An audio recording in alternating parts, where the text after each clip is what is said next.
이사야 53장 1절 우리가 전한 것을 누가 믿었느냐? 여호와의 팔이 누구에게 나타났느냐?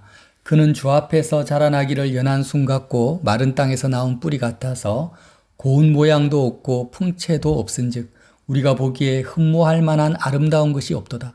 그는 멸시를 받아 사람들에게 버림을 받았으며 강고를 많이 겪었으며 질고를 아는 자라. 마치 사람들이 그에게서 얼굴을 가리는 것 같이 멸시를 당하였고 우리도 그를 귀히 여기지 아니하였도다. 그는 실로 우리의 질고를 지고 우리의 슬픔을 당하였거늘 우리는 생각하기를 그는 징벌을 받아 하나님께 맞으며 고난을 당한다 하였노라. 그가 찔림은 우리의 허물 때문이요 그가 상함은 우리의 죄악 때문이라. 그가 징계를 받음으로 우리가 평화를 누리고 그가 채찍에 맞음으로 우리는 나음을 받았도다. 우리는 다 양 같아서 그릇 행하여 각기 제 길로 갔거늘 여호와께서 우리 모두의 죄악을 그에게 담당시키셨도다. 그가 곤욕을 당하여 괴로울 때에도 그의 입을 열지 아니하였으며 마치 도수장으로 끌려가는 어린 양과 털 깎는 자 앞에서 잠잠한 양같이 그의 입을 열지 아니하였도다. 그는 곤욕과 신문을 당하고 끌려갔으나 그 세대 중에 누가 생각하기를 그가 살아있는 자들의 땅에서 끊어짐은 마땅히 형벌받을 내 백성의 허물 때문이라 하였으리요. 그는 강포를 행하지 아니하였고 그의 입에 거짓이 없었으나 그의 무덤이 악인들과 함께 있었으며 그가 죽은 후에 부자와 함께 있었도다. 여호와께서 그에게 상함을 받게 하시기를 원하사 질고를 당하게 하셨은즉 그의 영혼을 속건 제물로 드리기에 이르면 그가 씨를 보게 되며 그의 날은 길 것이요 또 그의 손으로 여호와께서 기뻐하시는 뜻을 성취하리로다. 아멘. 우리가 잘 아는 말씀이죠. 이사야 53장 말씀 너무나 읽을 때마다 위로가 되고 하나님의 사랑과 은혜가 느껴지는 말씀입니다. 그가 찔림은 우리의 허물 때문이고 그가 상함은 우리의 죄악 때문이라고 합니다. 그러면 구체적으로 우리의 어떤 허물과 어떤 죄악 때문에 예수님이 이렇게 십자가의 고난을 당하셨는지를 알아야지 그리스도의 사랑이 더 우리에게 다가올 거라고 생각이 되지 않습니까? 그냥 두리뭉실하게 그래 나의 허물, 내 죄 때문이야. 그래 그냥 내가 세상을 사랑하기 때문에 내가 돈을 사랑하기 때문에 주님이 그래 죽으셨지. 내가 하나님 안 찾으니까 그래 죽었지. 이렇게 두리뭉실하게 볼 것이 아니라는 거예요. 왜냐하면 오늘 이사야 53장 말씀에 구체적으로 어떤 우리의 허물과 죄 때문에 주님이 십자가에서 죽으셨는지가 나타나 있거든요. 구체적으로 나와 있어요. 근데 그걸 사람들이 잘 보지를 못해요. 한번 볼까요? 자, 그 말씀은 바로 2절 말씀입니다. 2절 말씀. 그는 주 앞에서 자라나기를 연한 순 같고, 연한 순이라는 것은요, 힘이 없다라는 거예요. 힘이. 너무나 연약하다라는 거예요. 그래서 예수님은, 육체로 오신 예수님은 너무나 사람들이 보기에 연약해 보였어요. 강한 이미지가 없어요. 카리스마가 넘치고 강하고 힘있고 에너지가 있고 이런 느낌이 아니고 그냥 연한 순같이, 잎사귀같이 그렇게 약해 보였다라는 거예요. 그리고 마른 땅에서 나온 뿌리 같았어요. 예수님이. 마른 땅에서 나온 뿌리. 마른 땅 알죠? 사막이나 이 광야에 아주 메마른 땅에 뿌리가 조금 삐져나왔다고 생각해 보세요. 그냥 옥토에 시냇가에 심은 나무처럼 웅장하게 뿌리를 박은 나무가 거대하게 이렇게 백향목같이 살아난 그런 게 아니라 마른 땅에서 뿌리가 이렇게 하나 나왔어요. 그냥 잡초같이. 그렇다라는 거예요. 예수님의 어떤 모습이, 육체로 오신 예수님의 모습이. 그리고 그래서 고운 모양이 없어요. 고운 모양이 없어. 매력적이거나 예쁘거나 멋있거나 이런 게 없어요. 너무나 외모가 없는 거예요.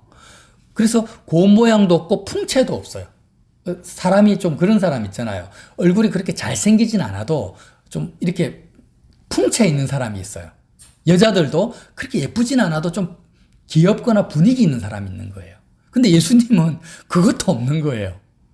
고운 모양도 없고 풍채도 없고 우리가 보기에 흠모할 만한 아름다운 것이 하나도 없는 거예요. 그게 바로 육체로 오신 예수님이에요. 그래서 그렇기 때문에 어떻게 됐어요? 3절에 그는 멸시를 받았어요. 멸시를 받아 사람들에게 버림을 받았으며 강고를 많이 겪었으며 칠고를 아는 자라. 어릴 때부터 그랬다라는 거예요. 십자가 지는 순간까지. 마치 사람들이 그에게서 얼굴을 가리는 것 같이 그냥 쳐다보기도 싫고 상종하기도 싫은 거야. 아무 소망이 없어.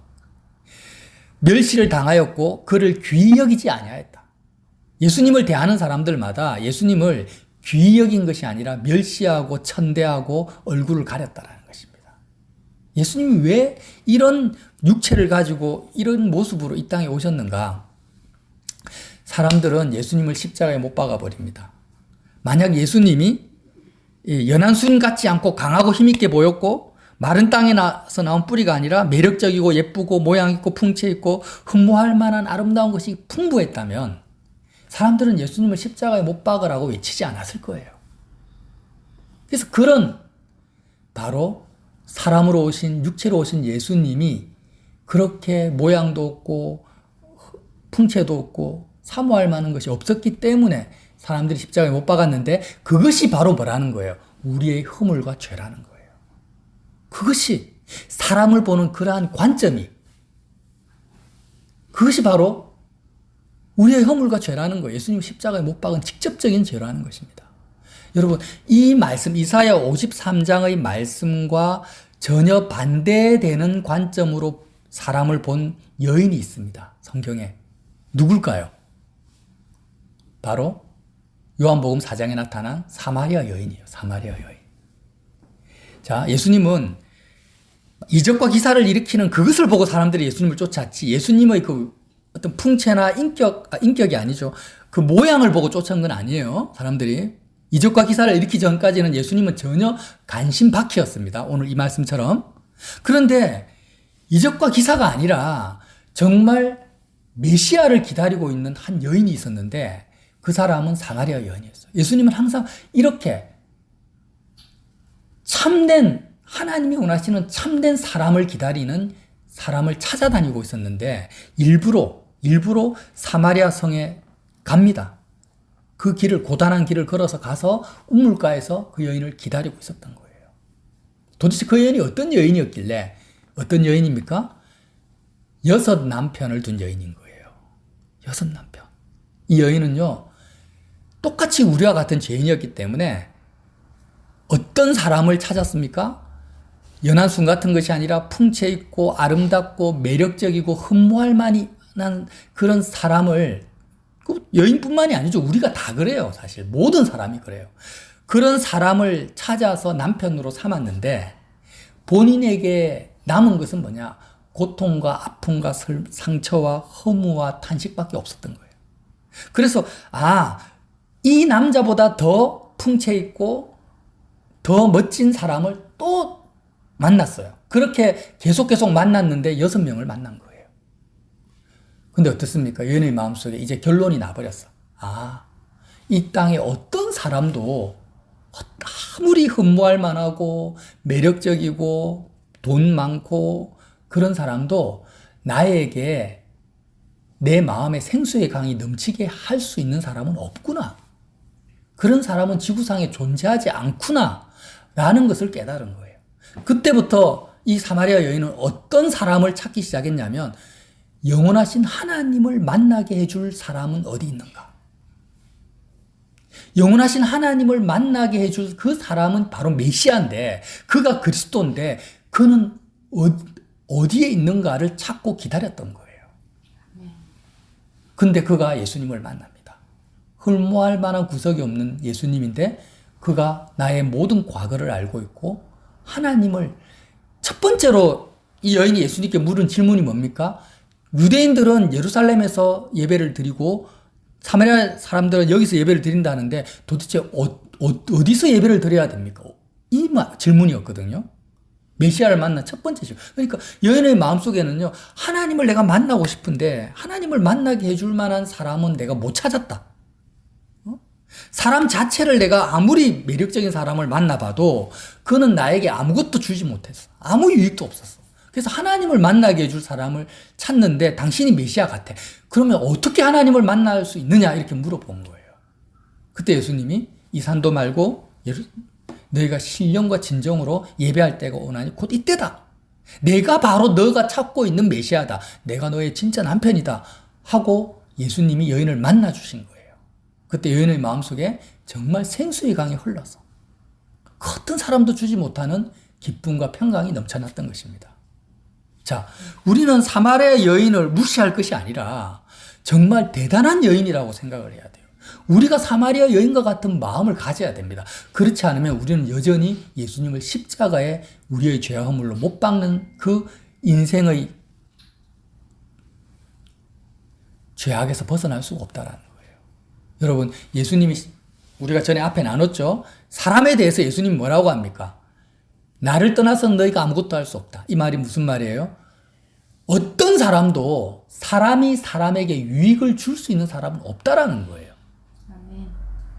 사람의 속에서 나오는 모든 것이 악한 것이고 사람의 속에서 나오는 것이 사람을 더럽게 한다. 예수님이 말씀하죠. 무슨 말이에요? 사람은 사람을 더럽힐 수밖에 없는 거예요. 지구상에 85억의 인구가 있는데 85억의 아무리 슈퍼모델, 공자, 부처, 석가, 고승들을 갖다 놔도 사람이라는 존재는 나에게 아무런 유익을 줄 수 없어요. 돈을 줄 수 있어요? 명예를 줄 수 있어요? 나에게 건강을 줄 수 있을 거예요. 맛있는 요리를 해서. 나에게 이 세상에서의 어떤 희락과 육신의 정욕을 채워줄 수도 있을 겁니다. 일시적으로. 그러나 뭐는 할 수 없습니까? 하나님을 만나게 해줄 수 있는 사람은 없다라는 것입니다. 나에게 영원한 생명을 줄 수 있는 사람이 없어요. 하나님을 만나지 못하면 다 헛되고 헛된 거예요. 그러니까 마귀가 이 세상의 가치관이 우리 속에 어마어마하게 세뇌를 시켜놨습니다. 뭐요? 이 사람은 너에게 해로울 것이고 저 사람은 너에게 유익할 것이다. 너가 정말 백마탄 왕자를 만나면 돼. 너는 정말 백설공주 같은 여자를 만나. 그러면 그 사람을 만나면 너에게 정말 기쁨과 만족과 너의 인생이 바뀔 거야. 풍채 있고 흠모할 만하고 너의 마음을 사로잡을 수 있는 그런 멋진 사람, 아름다운 여인을 만나. 그러면 너가 행복할 거야. 이게 뭐예요? 성경의 진리를 완전히 예수님의 말씀을 반박하는 그런 마귀의 세뇌와 죄악이 바로 풍채 없는 예수님을 십자가에 못 박은 우리의 본질적인 허물과 죄라는 거예요. 그러니까 세상을 사랑하는 것이 죄 허물인데 세상을 사랑하는 것이 뭐냐? 세상의 본질은 사람입니다. 사람. 강아지도 아니에요. 나무도 아니에요. 세상의 본질은 세상을 움직이는 사람인데 이 사람을 보는 관점이 죄와 허물이라는 거예요. 예수님을 십자가에 못 박은 사람들의 죄 허물이라는 거예요. 근데 거기서 우리가 탈피를 하지 못했어요. 아직까지. 저와 여러분이 사마리아 여인과 같이 메시아를 기다리지 않아요. 여전히 우리는요, 사마리아 여인과 같지 않고 우리의 마음속에는 아직도 어떤 사람이 나에게 유익을 줄 거야. 나에게 기쁨을 줄 거야.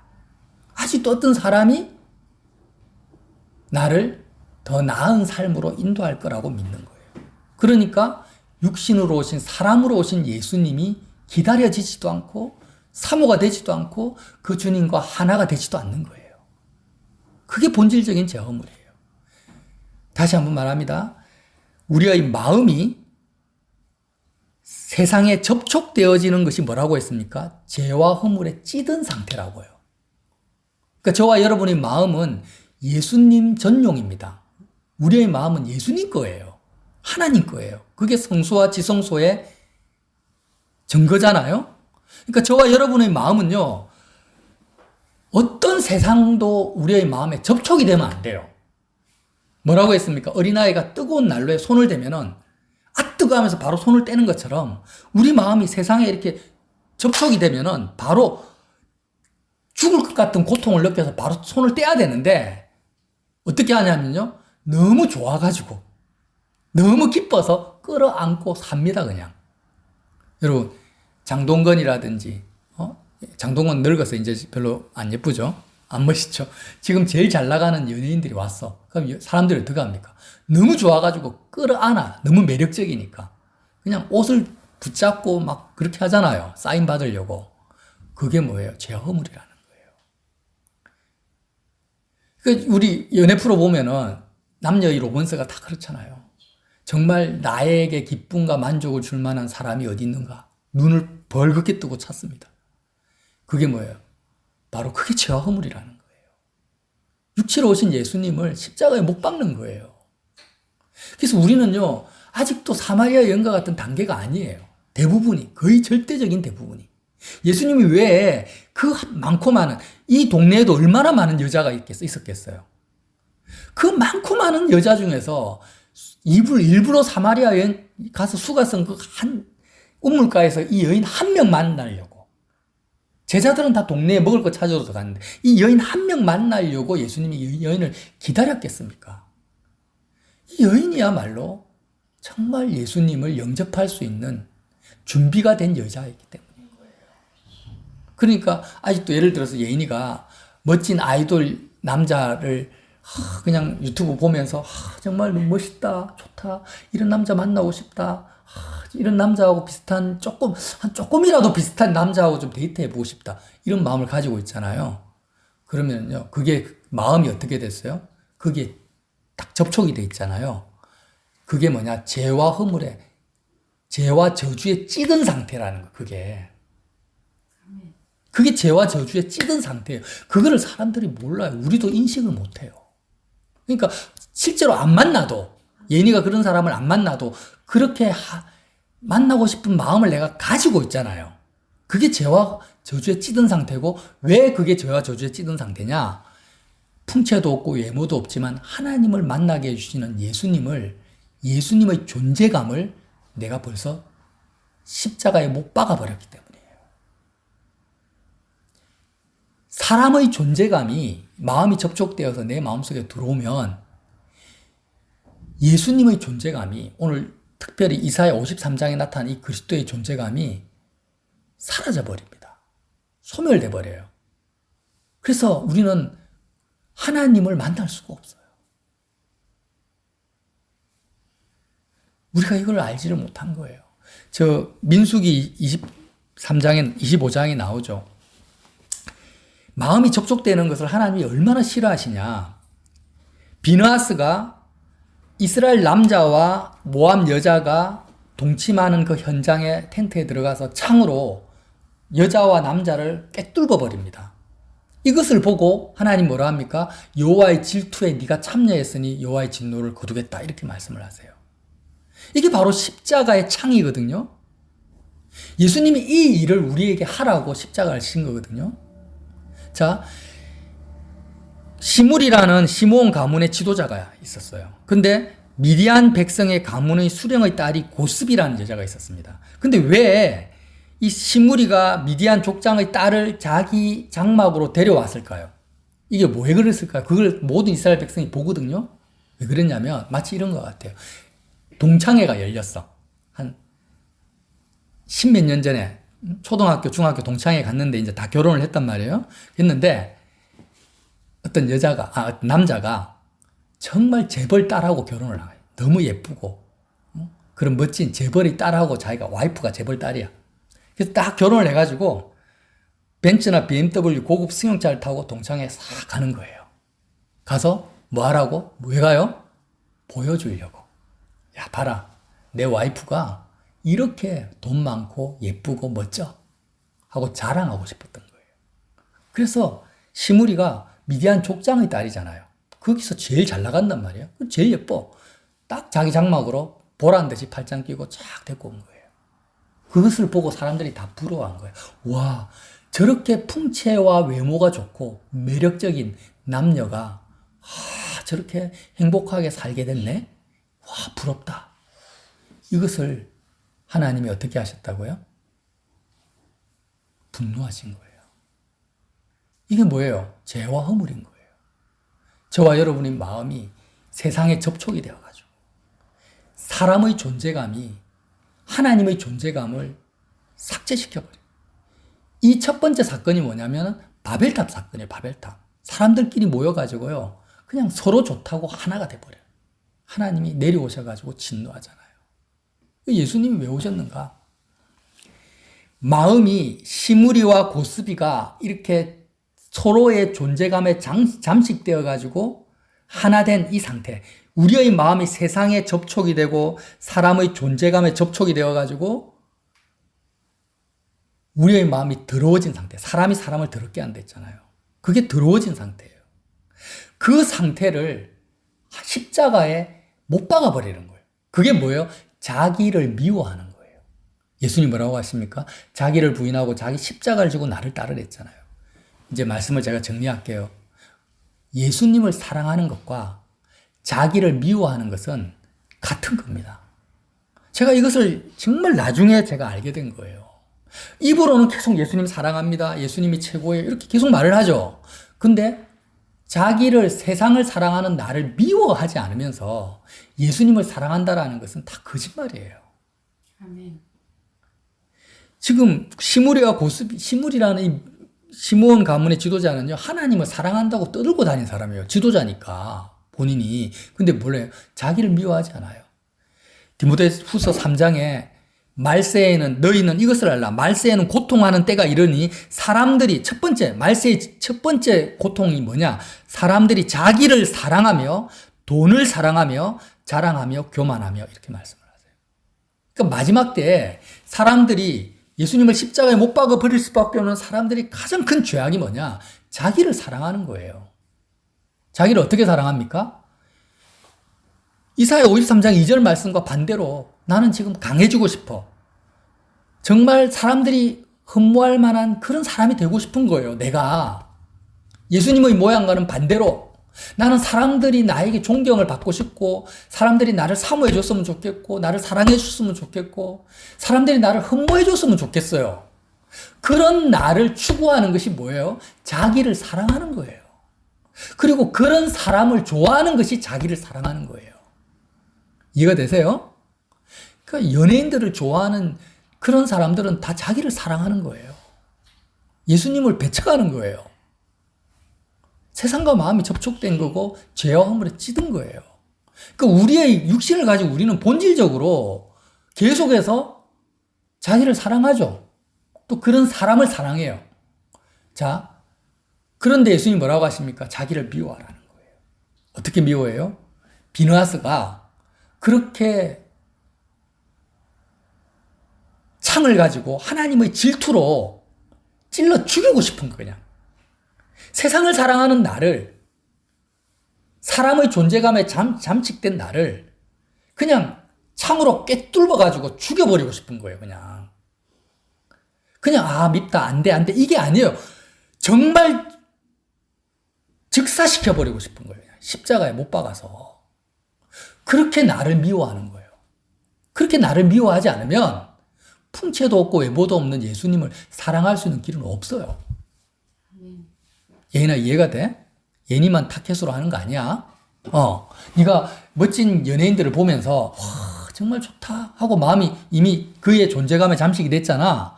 그러면은 그 연예인을 좋아하는 나를 비느하스의 창으로 같이 껴안고 있는 나를 꿰뚫어 죽이고 싶은 하나님의 질투가 내 속에 일어나야지 비로소 나는 예수님을 사랑할 가능성이 생기는 거야. 외모가 별로 안 멋져요. 네, 안 멋져도 마찬가지야. 어떤 매력이 있잖아, 일단은. 매력이 있잖아. 그치? 그러니까 사업하는 사람도 마찬가지야. 부모가 자식을 향해서도 마찬가지예요. 이 자녀가 너무 예뻐. 남편이나 아내가 너무 좋아. 그러면 마음이 이미 접촉이 된 거잖아요. 그 접촉된 게 뭐라고요? 죄와 저주에 찌든 상태라는 거예요. 근데 그 접촉된 나를 창으로, 십자가의 창으로 그냥 죽이고 싶을, 즉사시키고 싶을 만큼 나를 미워하는 마음이 하나님의 질투를 잠재우고 내가 그리스도와 함께 십자가에 죽게 만드는 거예요. 예수님을 사랑하는 거예요, 그게. 그래서 예수님 뭐라고 합니까? 자기 목숨까지 미워하지 않으면 내 제자가 될 수 없다라고 하는 거예요. 그래서 우리는 그리스도를 사랑하는 그 길이 왜 십자가의 길밖에 없습니까?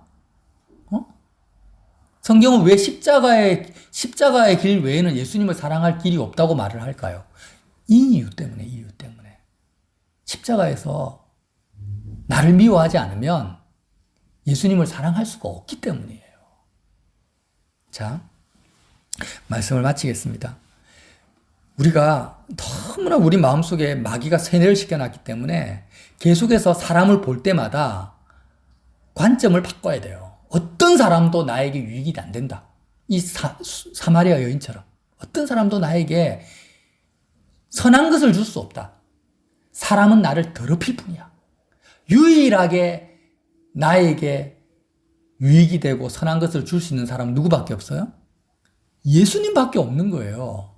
그리고 또 누구밖에 없을까요? 예수님과 하나 된 사람밖에 없는 거예요. 그러니까 사람은 극단적 양면을 가지고 있어요. 내가 포도나무 대신 예수님과 정말 유일한 나의 남편으로 예수님을 받아들이고 나를 미워하면서 십자가에 나를 못 박아버리고 그리스도만을 나의 생명으로 붙든 자는 모든 사람에게 뭘 줄 수 있습니까? 하나님을 만나게 하는 통로가 될 것이고 통로가 될 거예요. 근데 그리스도와 하나가 되지 않은 상태에서는 목사라 할지라도 나는 사람을 더럽히는 거예요. 무조건. 내가 아내를 만나. 아무리 내가 인간적으로 좋아하고 사랑하고 그에게 많은 유익을 주고 싶어도 내가 포도나무 대신 예수님과 하나가 되지 않은 상태에서는 나의 모든 은행심사는 그를 더럽히는 것밖에 못해요. 상대방도 마찬가지예요. 이것을 알았던 사람이 누구예요? 사마리아 여인인 거예요. 얼마나 대단합니까? 얼마나 대단해요. 우리는 예수님을 믿는데도 아직도 이걸 몰라요. 마치 아직도 뭐예요? 풍채 있고 외모 있는 사람 보면 마음이 혹하는 거예요. 그냥. 아직도 다른 남편을 찾고 있는 거예요. 자기를 미워하지 않아요. 그러니까 예수님이 사모가 안 되죠. 상대적으로 그리스도를 내가 찾고 구하지 않는 거예요. 그래서 저와 여러분이 예수님이 보시는 그 관점대로 사람을 보고 나도 사람에게 사람을 더럽히는 자가 아니라 정말 사람을 정결케 하는 자. 그런 뭐냐면 생각해 보세요. 이 여인이 6 남편을 둔 그 여인의 인생은 뭐야 도대체? 아무것도 아니에요 사실. 고통과 한숨과 탄식의 세월일 뿐이에요. 그러면 예수님을 참 메시아로 영접한 그 순간부터 진짜 이 여인의 인생이 펼쳐지는 거야. 진짜 이 여인의 삶이 두루마리에 기록된 하나님의 계획과 뜻이 이루어지는 거예요. 그러니까 우리는 이렇게 생각을 해요. 내가 예수님께 모든 것을 다 드리고 예수님만을 나의 남편으로 삼으면 나는 이제는 나의 인생은 아무것도 남는 것이 없구나. 그게 아닙니다. 반대예요, 반대. 우리가 그리스도와 연합할 때 예수님께만 마음을 드릴 때 이제 드디어 나를 향한 진짜 하나님, 내 인생을 향한 진짜 하나님의 뜻과 계획과 풍성함이 펼쳐지고 이루어져 간다는 것을 믿으시기 바랍니다. 그걸 믿으셔야 돼요. 그러면 아버지, 하나님과 예수님과 하나 되지 않는 그 나머지 인생은 뭐냐? 6 남편의 인생과 같은 거예요. 그래서 저와 여러분이 하나님의 사랑을 믿고 이제부터 마음을 새롭게 하자는 거예요. 마음을 새롭게 하고 우리 각자가 사마리아 여인과 같이 정말 참 사람으로 오신 예수님을 붙들기 위해서 어떻게 하자고요? 자기를 미워하자는 거예요. 사람의 존재감에 항상 우리의 시선과 마음이 빼앗기는 그 자기를 비나스의 창으로, 십자가의 창으로 매 순간마다 죽여버려요. 그 죽여버리는 걸로 끝나는 게 아니라 예수님을 끌어안자라는 거예요. 온 마음으로 그리스도를 끌어안읍시다. 우리의 죄와 허물을 십자가에 못 박아버리고 온 마음으로 예수 그리스도를 끌어안자라는 거예요. 그러면 우리는 많은 열매를 맺게 될 것입니다. 아멘? 많은 열매를 맺게 될 거예요. 그리고 우리 각자를 향한 아버지의 뜻이 온전히 이루어져서 정말 우리가 서로가 만났을 때 서로가 서로를 더럽히는 자가 아니라 하나님을 만나게 하는 복된 통로가 되는 그런 저와 여러분이 되시기를 예수님 이름으로 빌어드립니다.